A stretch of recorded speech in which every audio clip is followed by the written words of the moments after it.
사랑하는 성도 여러분, 우리는 저번 주에 성전 미문에서 그 안진뱅이, 어떻게 보면 큰 나을 때부터 장애를 가진 한 사람이 그의 평생에 구걸을 하면서 먹고 사는 그러한 한 사람이 나오고, 제자들이 특별히 베드로와 요한이 늘 그 정해진 시간에, 특별히 굿이니까 오후 3시쯤 된다고 그랬습니다. 이제 해가 지기 직전입니다. 이제 마지막 기도의 시간에 성전에 올라가서 그들이 기도하러 그리고 예배하러 올라가는 그 순간에 이제 마주합니다. 근데 여러분, 이 내용을 보면은 한 가지 흥미로운 점이 있습니다. 여러분, 이 전체 내용을 볼 때 이 성전 미문에서 구걸했던 이름이 나오지 않는 이 사람이 오직 그날만 거기에 앉아 있었을까요? 아니면 항상 앉아 있었을까요? 항상 앉아 있습니다. 특별히 이거 좀 죄송한 표현이지만은 그런 걸 구걸하신 분들은 길목을 잘 알고 있습니다. 아무데나 앉아 있지 않습니다. 가장 잘 얻을 수 있는, 구걸할 수 있는 가장 좋은 장소에 앉아 있었겠죠. 근데 여러분, 왜 이 사건이 오순절 성령 강림 이후에 일어났을까요? 베드로와 요한이 그 전에는 기도를 안 했을까요? 성전에 안 올라갔을까요? 그 사람을 보지 않았을까요? 아니죠. 늘 보았지만은 어떻게 치료할 수 있는 능력을 아무것도 가질 수가 없는, 그저 불쌍히 보고 안 됐다 정도만 하고 지나다녔을 것입니다. 그러나 성령이 임하니, 예수의 영이 임하니, 복음의 능력이 함께하니 정말로 그 순간에 하나님께서 아마 마음에 저는 음성을 주었다고 믿고 있습니다. 가서 저 사람을 고쳐서 하나님 나라의 온전한 역사를 한번 보여주라는, 여러분 항상 기적이 어떤 구원을 낳지는 않지만 그러나 복음의 전도에는 큰 역할을 하는 그러한 것을 보게 됩니다. 선교지나 여러 군데 교회가 부흥한 곳이나 이런 데 보면은 병자가 낫고 어떤 특별한 일이 있을 때 많은 주변의 사람들이 그걸 보고 놀라면서 교회에 나오게 되고, 그것이 씨앗이 돼서 믿음이 성장해가는 그런 좋은 점도 있는 것을 우리가 보게 됩니다. 어떤 면에서 베드로와 요한은 이 안진뱅이를 통해서 예수의 이름으로 복음의 능력으로 일어서게 하고 낫게 하고, 그 다음에 사람들이 몰려드는 가운데 이 복음을 전하는 그러한 역사를 보게 됩니다. 우리 11절을 같이 한번 읽도록 하겠습니다. 사도행전 3장 11절, 오늘 본문의 시작입니다. 같이 읽습니다. 나은 사람이 베드로와 요한을 붙잡으니 모든 백성이 크게 놀라며 달려나아가 솔로몬의 행각이라 불리는 행각에 모이거늘. 아멘. 자, 솔로몬의 행각은 이제 성전 그 미문 안쪽으로 일단 안으로 들어와 있습니다. 그 나은 사람, 아직 이름은 나와 있지 않지만은 예수의 이름으로 나은 사람이 이제 베드로와 요한의 손을 잡고 뛸 듯이 기뻐하는 모습입니다. 이것을 그때 모든 주변의 사람들이 보고 깜짝 놀라는 것입니다. 그리고는 놀라며 모여들기 시작합니다. 모이거늘 이렇게 나옵니다. 여러분, 고대 세계에 특별히 이 예수님 당시에는 이름으로 마술이나 매직을 주로 행했습니다. 지금도 어떤 이름으로 주문을 외우면서 하는 어떤 그 사술계나 어떤 일반 어떤 세상의 일반 종교들을 언뜻 볼 수도 있습니다. 2000년 전에 3000년 전에는 고대 세계는 그게 아주 흥행했던 그런 것을 볼 수 있습니다. 그래서 어떤 면에서 이 예수의 이름이 어떤 게 마술로 사용되는 것은 혹시 아니었을까 하는 그런 생각과, 그 다음에 근본적으로 이 치료의 능력이 베드로와 요한의 경건과 믿음에 있는 것처럼 사람들이 생각하고 놀래서 모여들기 시작합니다. 군중의 반응들은 이 치료의 능력이 혹시 베드로와 요한에 근거하고 있는 것은 아닌가 하고 다가오기 시작합니다. 사도행전 3장 12절입니다. 우리 12절을 같이 읽어볼까요? 베드로가 이것을 보고 백성에게 말하되 이스라엘 사람들아, 이 일을 왜 놀랍게 여기느냐? 우리 개인의 권능과 경건으로 이 사람을 걷게 한 것처럼 왜 우리를 주목하느냐? 우리의 어떤 마술적인 힘이나 어떤 능력으로, 우리의 경건이나 우리의 권능으로 이 일을 한 것이 아니라고 정확하게 선을 긋습니다. 이 일은 예수님께서 하신 일이다.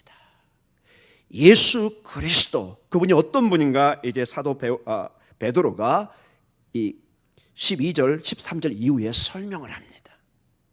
내가 아니다. 나를 주목하지 마라. 너희가 주목해야 될 것은 하나님께서 죽은 자 가운데 살리신 예수 그리스도를 바라보고 주목해야 된다고 정확하게 말씀을 하고 있는 것을 보게 됩니다. 제가 이제 결론적으로 이 말씀을 맞춰갈 때 이 중요한 점을 지적하겠지만은, 교회에서 그래서 가장 중요한 게 모든 중심을 예수 그리스도께로 맞춰가야지 어떤 특정 사람이나 어떤 우리의 이름에, 우리의 유행에, 우리의 명성에, 우리의 권능에, 우리의 힘에 맞춰지면 그 교회는 크게 부흥할 수도 있고 여러 가지 발전된 모습을 보일지 모르지만 교회가 아닙니다. 그때부터 교회는 타락하기 시작하고 정말로 무서운 곳으로 빠지게 됩니다. 오직 교회는 예수 그리스도의 복음만이 중심이 되어야 됩니다. 이것은 어제나 오늘나 영원토록 동일한 진리입니다. 여러분, 왜 서구교회가, 왜 한국교회가 이렇게 사회 지탄을 받는 주 원인이 뭘까요, 여러분? 왜 사회가 교회를 걱정할 단계까지 왔을까요? 왜 세상 사람들이 우리 목회자를 걱정합니다? 저를 걱정하고 있습니다, 사람들이.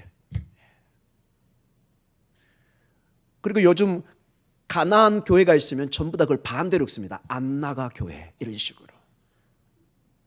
오죽하면 그 얘기가 나왔겠습니까? 가나안 교회를 안 나가 교회로.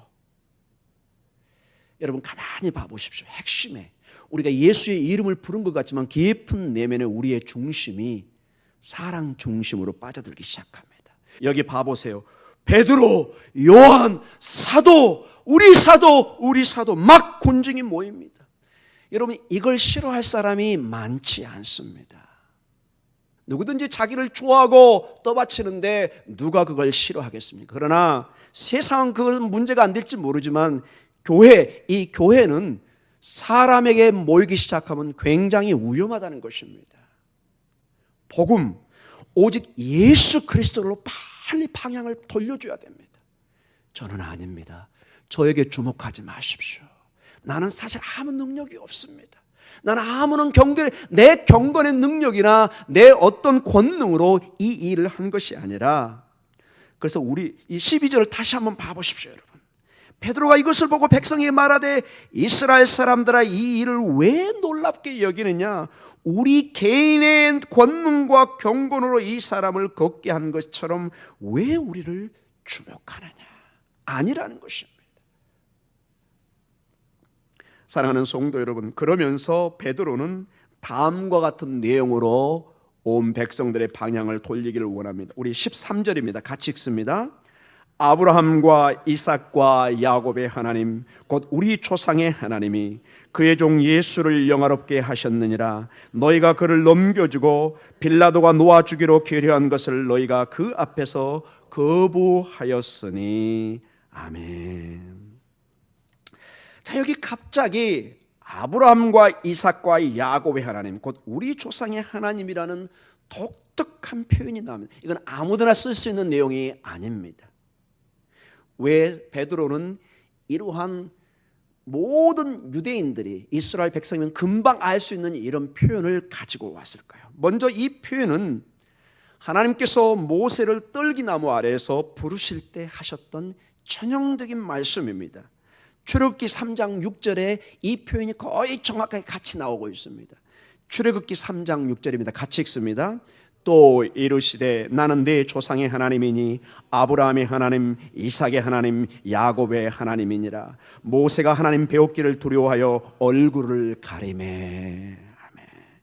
자, 출애굽기 3장 6절의 배경은 하나님께서 이스라엘 백성들이 이집트의 노예 상태에서 몸부림치고 통곡하는 그러한 기도 소리를 듣고 이제 모세를 보내서 그 백성들을 구원할 계획을 가지고 모세를 보내기 직전에 이 말씀이 주어지고 있습니다.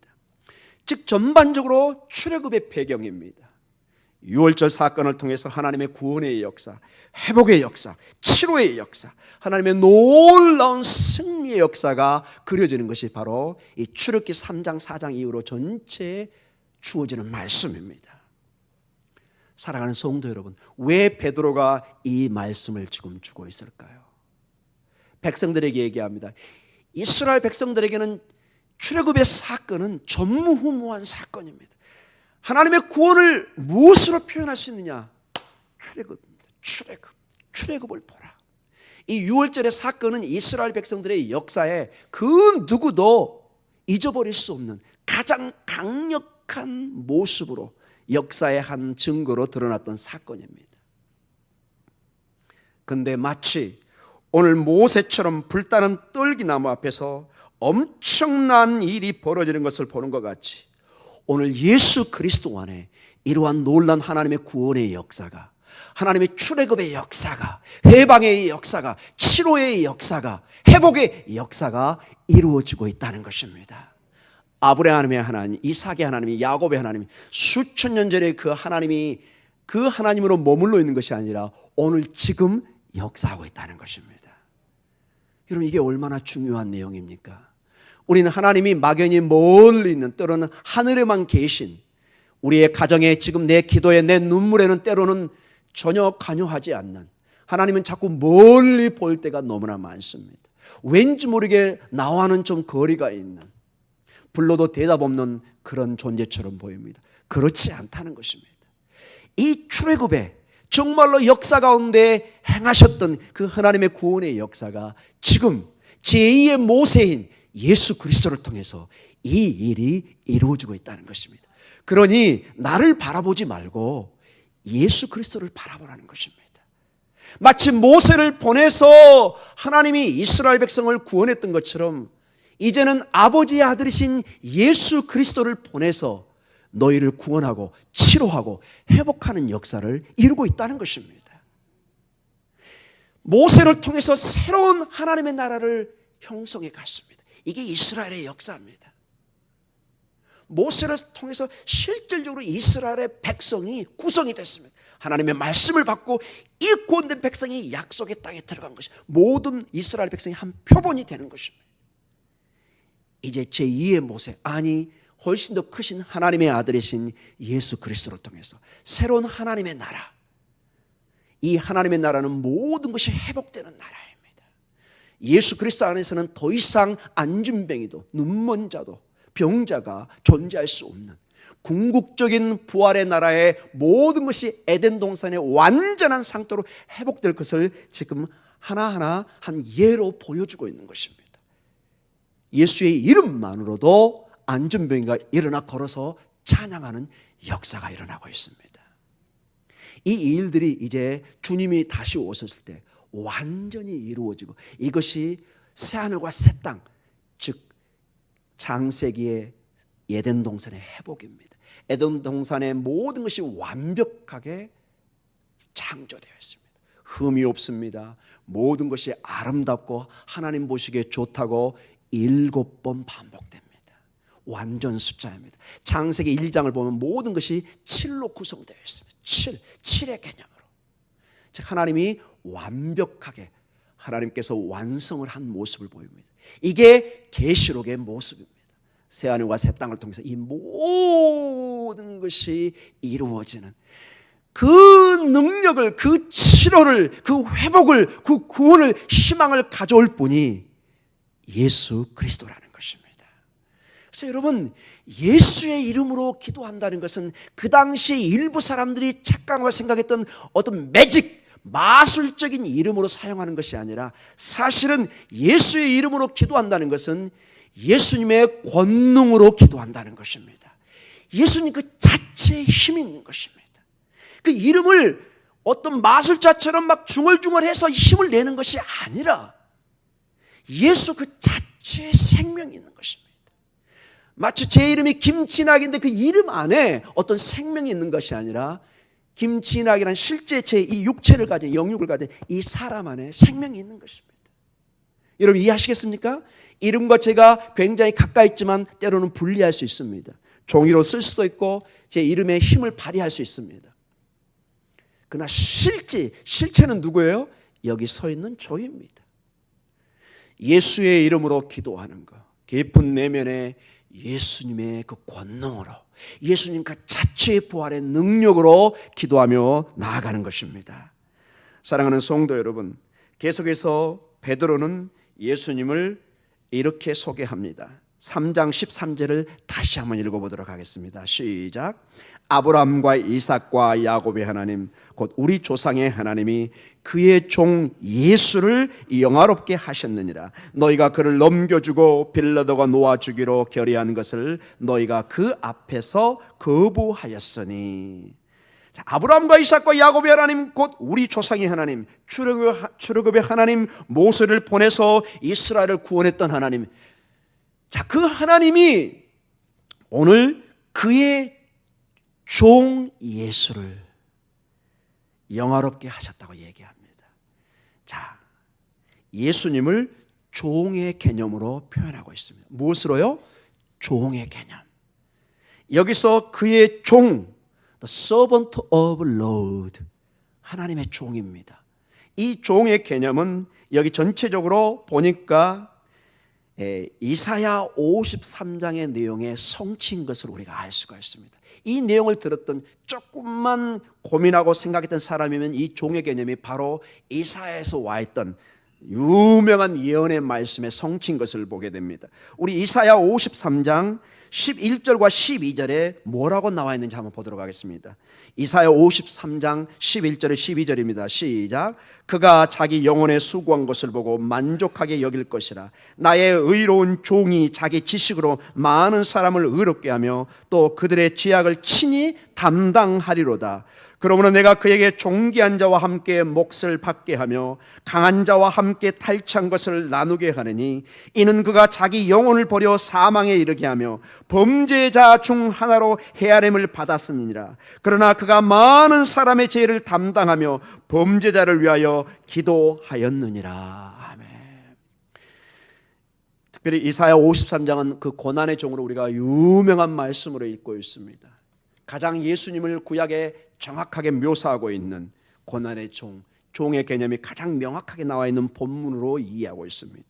오늘 베드로도 그 신학을, 그 사상을 그대로 가져와서 바로 조상의 하나님, 아브라함과 이삭과 야곱의 하나님이 그의 종, 즉 하나님의 종 예수를 높이는 것을 보여주고 있습니다. 그리고 그 종 예수를 어떻게 하죠? 여러분 13절에 영화롭게 하십니다. 영광이 되게 하십니다. 높이시기 시작합니다.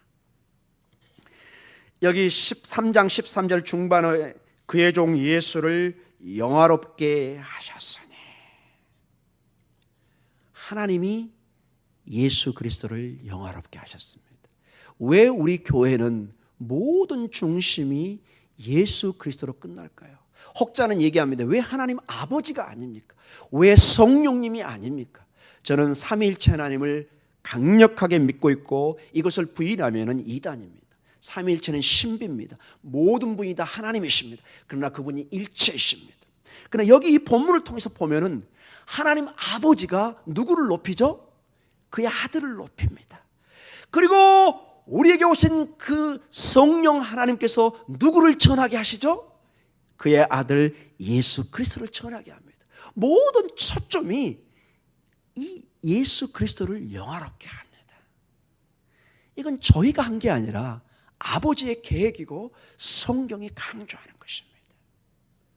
즉 예수 그리스도를 본 자는 하나님 아버지를 본 자라고 얘기하십니다.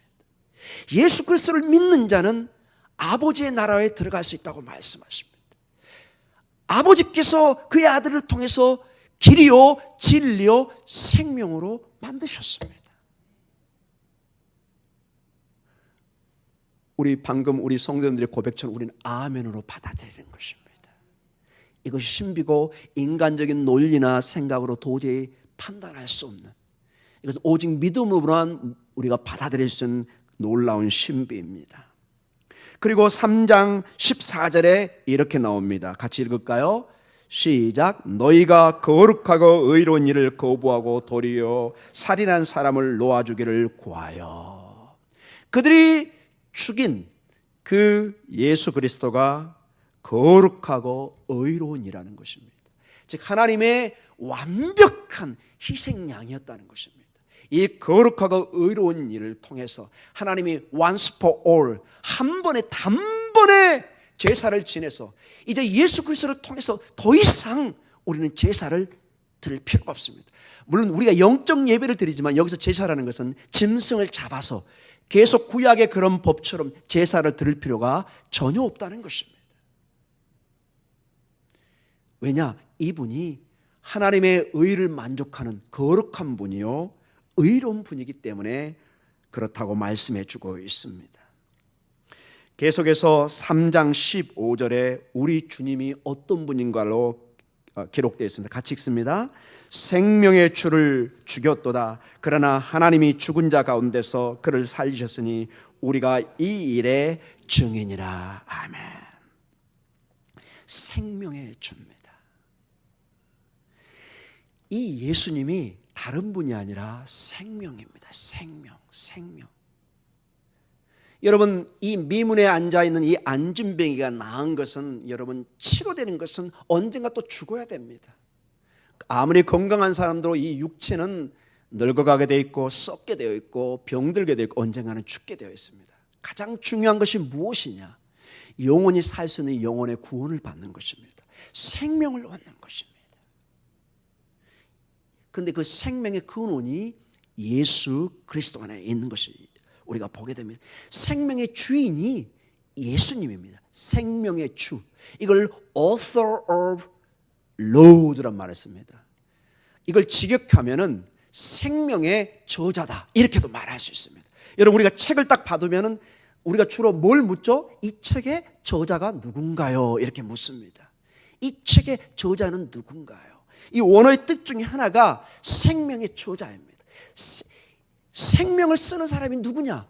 우리 주 예수 그리스도라는 것입니다. 여러분, 예수를 만날 때 생명의 저자를 만나는 것입니다. 마치 독자들이 유명한 사람의 책에 누구를 만나고 싶어 하죠? 저자를 만나고 싶어, 막 사인을 받기를 원합니다. 생명의 사인, 생명을 우리가 만나기 위해서는 주님 앞에 나아가야 되는 것처럼 우리가 오늘 여기서 보게 됩니다.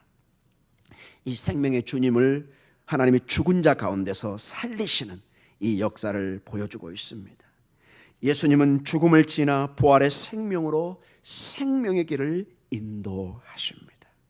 하나님께서 예수님을 죽은 자 가운데 살린 것처럼 오늘도 예수 이름으로 나아가는 자들에게, 예수의 이름으로 기도하는 자들에게 새 생명의 역사를 쓸 줄 믿습니다. 하나님이 이 일을 하셨다면은, 그리고 이것을 기록해 놓고 우리에게 말씀하고 있는 것은 오늘도 예수의 이름 안에서 새로운 생명의 역사를 써갈 수 있다는 것입니다. 내가 아니라, 베드로가 아니라, 요한이 아니라 하나님 아버지께서 이 일을 하고 계시다는 것입니다. 왜 여러분 아브라함의 하나님, 이삭의 하나님, 야곱의 하나님을 적어놨다고요? 바로 그 출애굽의 하나님이 오늘 예수 그리스도 안에 그 일을 하고 있고 2000년이 지난 지금 그 일을 하고 있다는 것을 논리적으로 설명하고 있는 것입니다. 어제나 오늘이나 영원토록 하나님은 동일하게 역사할 줄 믿습니다. 그 하나님이 오늘 생명의 역사를 여러분의 가정에, 여러분의 직장과 사업에, 특별히 여기 나와 있는 우리 자녀들의 인생에 써갈 줄 믿습니다. 우리의 인생은 어떤 스토리, 이야기를 써가는 것입니다. 그래서 인생의 뒤안길을 돌이켜보면서 우리의 인생을 회고해 보게 됩니다. 모두가 하나의 이야기들입니다. 사랑하는 성도 여러분, 어제 그리고 미래, 이 모든 것은 우리의 영역 밖에 있습니다. 지금 우리는 주님의 은혜 안에서 이 역사를 써갈 수 있는 하나님이 특권과 은혜를 주셨습니다. 오늘 여러분이 금요 철야에 나와서 믿음의 역사에 기록을 남기고 있는 것입니다. 사랑하는 성도 여러분, 오늘 이 밤의 기도가 주님과의 깊은 만남, 즉 단순한 주님이 아니라 생명의 주인이신 그 저자이신 그분과 만남을 통해서 놀라운 여러분의 집안에, 여러분의 자녀의 남편과 아내의 생명의 꿈틀거리는 역사가 있을 줄 믿습니다. 어떤 분은 얘기합니다. 목사님, 올해는 7자가 들어가서 저는 너무 좋아요. 7자, 럭키 세븐. 여러분 너무 그렇게만 생각하지 마시고 2017년이 주님과 동행하는 해여서 감사하다, 이렇게 고백되기를 축복합니다. 목사님 저한테 너무 럭키 세븐 이런 얘기 안 하시는 게 좋을 것 같습니다. 맞습니다. 이 럭키 세븐이라는 개념이 서구에서 온 거고 이게 성경적 개념입니다. 7의 개념. 완전 숫자요, 하나님의 창조의 숫자요, 안식의 숫자요, 완성의 숫자입니다. 2017년 마치 닭의 해처럼 새벽 여명을 울리는 여러분의 기도의 해가 되기를 또한 축복합니다. 그게 생각이 많이 나더라고요. 닭숙 먹는 것도 있지만은 새벽을 깨우는. 제가 저기 서울 홍성교회에 있을 때 그 교회 주변에 이상하게 학교가 있었어요. 거기가 이름을 갑자기 잃어버렸는데요. 학교가 있는데 학교 그 사찰인가요? 뭐라고 부르나요? 학교 일하시는 분? 관리 집사는 우리 교회고 이제 교회 학교 관리하시는 분이 수희 아저씨, 그분이 이렇게 텃밭이 있고 아이들 학교에 교육도 시키면서 이렇게 채소밭 같은 걸 이렇게 만들어 놓고 또 뭘 만들어 놨냐면은 닭장을 만들어 가지고 닭을 키웠는데 놀랍게도 새벽마다 우는 거예요. 제가 어떻게 아느냐? 제가 서울 홍성교회 있을 때 매일 토요일 저녁은 교회에서 잤습니다. 일부러 기도를 하려고. 왜냐하면 평상시 제가 교회를 나올 수가 없기 때문에 한 번은 내가 반드시 기도를 해야 되겠다. 그래서 저녁에 기도하고 또 새벽에 일어나 기도하고 하는데 제가 알람을 안 해도 이놈들이 막 울어대가지고 같이 새벽을 깨워서 제가 갔던 기억이 많이 납니다. 올해 여러분 닭의 해입니다. 닭의 해를 그냥 기념하는 것이 아니라 닭의 특징 중에 하나가 특이하게 이 새벽을 깨우더라고요. 여러분의 가정에 정말 꼭 새벽이 아니더라도 여러분의 가정에서, 직장에서 기도로 이 주님과 만나는 놀라운 역사가 있기를 기도합니다. 여러분, 역사는 주님과 만날 때 이루어지기 시작합니다. 생명을 만날 때 거기서 생명이 나오잖아요. 세상은 생명이 아닙니다, 여러분. 사랑하는 성도 여러분, 이제 결론적으로 말씀을 마치겠습니다. 이 모든 것이 예수님의 이름을 신뢰하고 믿는 가운데 이루어집니다. 그래서 믿음이 중요한 것입니다. 예수 앞에 나가면 내가 사는구나. 내가 죽어도 예수 앞에 죽으면 반드시 하나님이 살려주시구나. 이 믿음입니다. 이 믿음. 우리 3장 16절을 같이 읽도록 하겠습니다. 시작.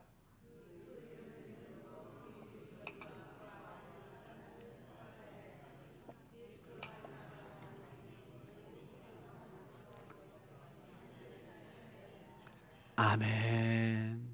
자, 여러분 16절을 주목해서 다시 한번 봐보시죠. 그 이름을 믿음으로.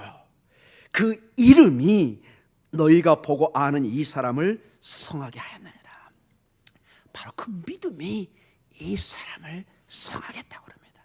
예수로 말미암아 난 믿음이 너희 모든 사람 앞에서 이같이 완전하게 낫겠습니다. 자, 이게 낫는다, 이게 그냥 낫는 게 아니라 어떻게 낫다고요? 완전하게. 여러분, 이 헬라어를 분석해 보면은 어떤 특징이 있냐면 이 사람이 그냥 나았다가 아이고 다시 아프네 이게 아니라 계속해서 쭉 온전한 사람으로 살았다는 증거가 헬라어 원어에 나와 있습니다. 즉 주님이 낫게 하셔서 다시 아픈 게 아니라 이제 정상적인 사람으로 쭉 산 겁니다, 여러분. 여기 완전하게 낫게 했습니다. 주님이 터치하시면 완전하게 낫게 할 줄 믿습니다. 우리 주님이 완전하게 회복시키십니다. 완전하게 치료하십니다. 모든 일들이 치료와 회복의 역사는 예수의 이름을 믿는 믿음에서 출발되고 있다는 것입니다. 이 예수님의 이름은 우리를 치료하고 회복하는 능력뿐만 아니라 우리를 성장하게 하고 온전하게 합니다. 여기 온전하게 하다, 이것은 많은 것을 포함합니다. 이 사람이 인격적으로 성장하고 인격적으로 딱 서서 주님을 찬양하고 예배하고 정상적인 하나의 하나님의 성실한 사람으로 변해가는 모습을 보여주고 있습니다. 두 발로 딱 서서 영적이든지 그의 인격자든지 온전하게 되어서 이제 더 이상 구걸하는 심령이나 그런 패배자의 의식이 아니라 온전하게 나아져서 하나님 앞에 한 인격체로 존엄성을 가지고 하나님의 온전한 형상의 그 존엄성을 가지고 살아가는 모습을 보여주고 있습니다. 사랑하는 성도 여러분, 여기서 여러분 제가 도전을 우리가 서로 받아들인 게 뭐냐, 예수의 생명을 만나면 여러분 이상하게 우리가 당당해집니다. 우리가 온전하겠습니다. 그전에는 우리가 비굴해집니다. 약해집니다. 어떤 좀 강한 사람을 보면은 우리는 고개를 숙이고, 여러분 꼭 고개 숙이는 게 나쁜 건 아닙니다. 때로는 우리가 겸손하게 고개를 숙일지도 알아야 됩니다. 왜? 사회는 질서라는 게 있기 때문에. 그러나 깊은 내면의 우리 인격까지 비굴해지지 않습니다. 내가 때로는 좀 부족하고 연약한 점이 있지만 예수 그리스도의 생명이 우리 안에 쭉 많이 들어와 있으면 사람이 생각보다 당당해집니다. 왜? 죽으면 죽으려는 신앙이 있거든요. 여러분, 신앙 안에 목숨을 내놓은 사람처럼 무서운 사람이 없습니다. 당당해집니다. 온전해집니다. 여러분의 존엄성이, 여러분의 그 어떤 인격이 바로 서기 시작합니다. 바라기는 예수 그리스도 안에 2017년은 여러분의 자존심이, 여러분의 인격이, 여러분의 마음이 온전히 회복되게 서서 당당한 믿음의 사람들이 되기를 축복합니다. 강하고 담대한 믿음을 갖는 여러분이 되기를 기도합니다. 두려워하고 뒤로 물러서는 것이 아니라 여호수아가 처음에는 덜덜덜 떨고 어떻게 내가 이 백성의 리더가 되어서 약속의 땅으로 갈까 두려움과 떨림 속에 있었지만은 주님이 말씀하십니다. 말씀을 들고 너는 좌로나 우로나 치우치지 말고 담대하고 강한 믿음으로 나아가라. 내가 너와 함께하겠다. 주님이 함께할 때 우리는 믿음의 행진을 당당하게 해갈 줄 믿습니다. 이제 결론적으로 우리가 하나둘 마치면서 우리 기도로 나아가도록 하겠습니다. 우리가 서두에 얘기했던 것입니다. 교회는 힘을 가지고 있습니다. 성도는 힘을 가지고 있습니다. 왜냐? 교회는, 성도는 예수님의 이름을 믿는 믿음을 가지고 있기 때문에 그렇습니다. 왜 교회가, 성도가 이렇게 당당하고 힘있게 정말 설 수 있습니까? 예수의 믿음 때문에 그렇습니다. 예수의 믿음 때문에 예수의 이름으로 나아갑니다. 반대로 교회가, 성도가 힘을 잃어버릴 때는 우리의 이름으로, 우리의 명성으로, 우리의 힘으로 교회가 나가면은 틀림없이 그 교회는 타락합니다. 틀림없이 그 사람은 타락합니다. 성도는, 교회는 사람의 이름이 높아질 때 가장 위험하고 영성이 사라지기 시작합니다. 껍데기만 남게 됩니다. 그리고 얼마 후에는 산산조각이 나서 교회는 사라지기 시작합니다. 교회는 주님의 이름을 전적으로 신뢰할 때 거기서 힘을 내기 시작합니다. 여러분, 이 밤에 제가 왜 이걸 강조할까요? 여러분의 기도의 핵심은 주님을 신뢰하고 의지하는 것입니다. 그 누구도 바라볼 필요가 없습니다. 우리 기독교의, 우리 개신교의 가장 핵심 중에 하나가 뭐냐? 그 누구도 나를 위해서 대신 중보자가 되어서 기도하는 그런 차원이 아니라 내가 만인 제사장이 되어서, 내가 당당한 제사장이 되어서 주님 앞에 직접 나아갈 수가 있는 것입니다. 직접 예수의 이름으로 이 밤에 주의 보좌로 나아갈 수가 있습니다. 누구에게 막 사정해서 대신 가주세요. NO! 이것을 해방하려고 주님이 오셨습니다. 여러분, 예수의 이름만 가지면은, 그분만 신뢰하면 오늘 담대하게 주님 앞에 나아갈 수 있습니다. 여러분 마음에 무엇이 지금 가리고 있습니까? 무엇이 주저하고, 무엇이 답답하게 하고, 무엇이 여러분의 그 뒤를 땡긴다고 그러죠, 여러분? 주님 앞에 나아가게 하는 것을 방해하고 있습니까? 예수의 이름으로 오늘 물리치십시오. 어둠의 영이, 세상의 권능이 이 예수의 권능 앞에 설 수가 없습니다. 이미 하나님께서는 그의 아들을 통해서 승리하셨습니다. 두려워하지 마라. 담대하라. 내가 세상을 이겼노라. 주님이 말씀하셨습니다. 여기서 세상이란 말은 어둠의 세력을 이겼다고 말씀하셨습니다. 더 이상 이제 원수 마귀는 자기의 권리를 주장할 수 없습니다. 잠시 우리를 괴롭힐 수는 있지만은 예수의 이름으로 나아가는 사람을 절대로 좌지우지할 수가 없습니다. 사랑하는 성도 여러분, 교회가 주님의 이름에 전적으로 의지할 때, 믿음을 가질 때 교회는 힘을 갖습니다. 성도는 힘을 갖습니다. 치료에 힘이 있습니다. 회복에 힘을 갖게 됩니다. 어둠의 세력을 물리치게 될 줄 믿습니다. 이 밤에 예수의 이름, 그 예수의 이름의 권능을 의지하고 담대하게 주의 보좌 앞에 나아가는 그런 기도의 시간이 되기를 축복합니다. 축복합니다. 이 밤에 여러분 기도할 때 가나안 여인처럼 여러분 뒤로 물러서지 마십시오. 매달리십시오. 주님 저에게 자비를 베푸소서. 주님 저희 가정에 저희의 아들 딸들에게 자비를 베푸소서. 주님 큐리에 엘레손, 주님 저에게 자비를 베푸소서. 내 딸이 내 아들이 지금 지방에 외국에 가 있습니다. 내 남편이 내 아내가 지금 이렇게 이 추위에 어디서 뭘 하는지 지금 내가 여기서 기도할 뿐입니다. 하나님 어떻게 해야 되겠습니까? 주님 자비를 베푸소서. 우리의 가정을 오늘 지켜주시옵소서. 이 엄동설안에 이 육적인 엄동설랑도 있지만은 영적인 큰 엄동설함이 닥칠 수도 있습니다. 예수의 능력을 이걸 다 깨트릴 줄 믿습니다. 여러분 물러서지 마십시오. 이 밤에 가나안 여인이 우리에게 가장 큰 도전이 끈질긴 기도입니다. 포기하지 않는 기도입니다. 주님은 그것을 받아주십니다. 우리 시간에 다 같이 기도하는 시간을 갖도록 하겠습니다.